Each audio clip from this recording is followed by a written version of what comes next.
কিচ্ছু কেনার মতো সামর্থ্য নাই। আমার বউ খুব লক্ষ্মী বউ, কোনোদিন কিছু না দিলেও কিছু বলে না। আসন্ন ঈদুল ফিতরকে সামনে রেখে জমজমাট ঈদ বাজার, কেনাকাটার ভিড়েও এক করুণ চিত্র ফুটে উঠেছে নিম্ন মধ্যবিত্ত পরিবারগুলোর মাঝে। আকাশ ছোঁয়া দ্রব্যমূল্য আর সীমিত আয়ের জাতাকলে পিষ্ট এক চাকুরিজীবী বাবার কণ্ঠে উঠে এসেছে এক হৃদয় বিদারক বাস্তবতার গল্প।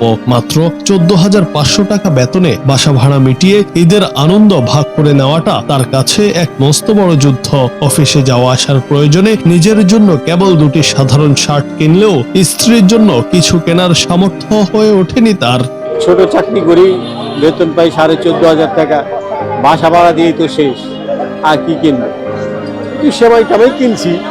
পরিবারের অভাবের কথা বলতে গিয়ে তিনি আবেগাপ্লুত হয়ে জানান, তার স্ত্রী অত্যন্ত ধৈর্যশীল, লক্ষ্মী, কোনোদিন কিছু না দিলেও তিনি কিছুই বলেন না। এই এক চিলতে সান্ত্বনায় তাকে টিকে থাকার শক্তি যোগায়। জীবনযাত্রার ব্যয় যখন আয়ের সীমা ছাড়িয়ে যায়, তখন শখ আহ্লাদ বিসর্জন দিয়ে কেবল টিকে থাকাই হয়ে ওঠে মধ্যবিত্তের প্রধান লক্ষ্য।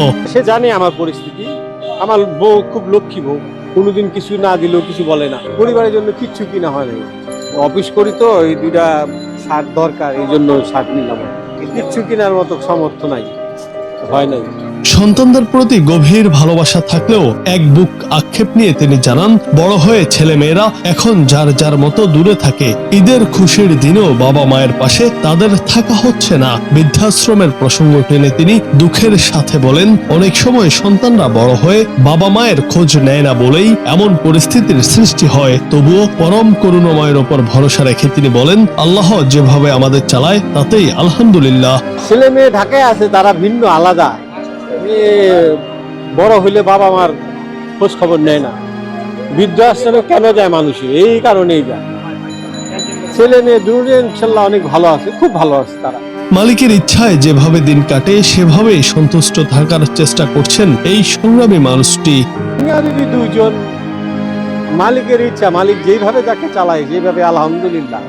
জুনায়েদ আহমেদ, বাংলা টিভি।